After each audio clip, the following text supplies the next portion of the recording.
ಬೆಂಗಳೂರು ವಿಮಾನ ನಿಲ್ದಾಣ ಈ ರಾಜ್ಯಗಳಿಗೆ ಬಂಪರ್ ಆಫರ್.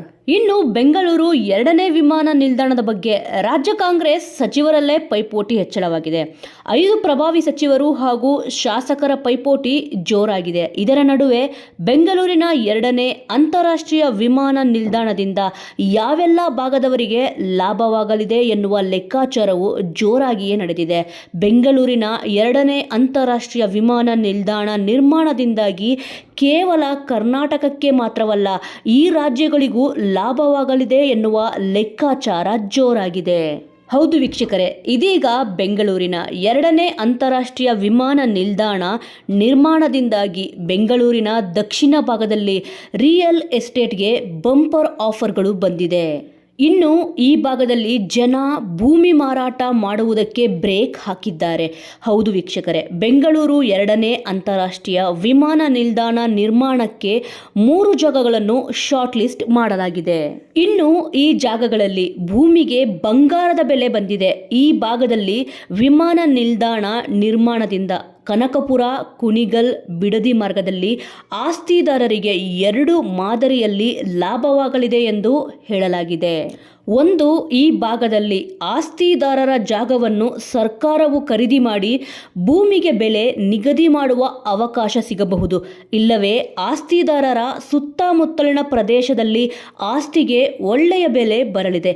ಆದರೆ ಇದು ಮಾತ್ರವಲ್ಲ, ಬೆಂಗಳೂರಿನ ಎರಡನೇ ಅಂತಾರಾಷ್ಟ್ರೀಯ ವಿಮಾನ ನಿಲ್ದಾಣದಿಂದ ನೆರೆಯ 2 ರಿಂದ 3 ರಾಜ್ಯದವರಿಗೂ ಅನುಕೂಲವಾಗಲಿದೆ ಎಂದು ಹೇಳಲಾಗಿದೆ. ಇನ್ನು ಯಾವ ರಾಜ್ಯಗಳಿಗೆ ಅನುಕೂಲವಾಗಲಿದೆ ಎಂದರೆ, ಈ ರಾಜ್ಯಗಳಿಗೆ ಅನುಕೂಲವಾಗುತ್ತದೆ. ಬೆಂಗಳೂರಿನ ಎರಡನೇ ಅಂತಾರಾಷ್ಟ್ರೀಯ ವಿಮಾನ ನಿಲ್ದಾಣದಿಂದ ನೆರೆಯ ತಮಿಳುನಾಡು ಹಾಗೂ ಆಂಧ್ರ ಪ್ರದೇಶದವರಿಗೂ ಅನುಕೂಲವಾಗಲಿದೆ.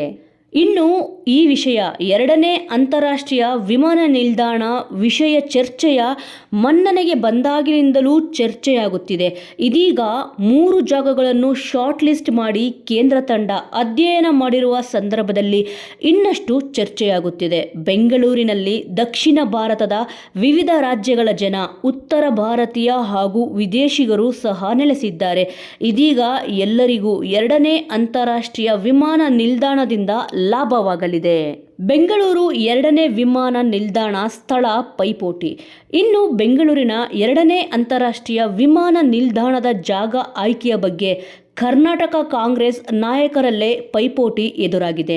ಶಿರಾದಲ್ಲಿ ವಿಮಾನ ನಿಲ್ದಾಣ ನಿರ್ಮಾಣ ಮಾಡಬೇಕು ಎನ್ನುವ ಒತ್ತಾಯ ಕೂಡ ಹೆಚ್ಚಾಗಿದೆ.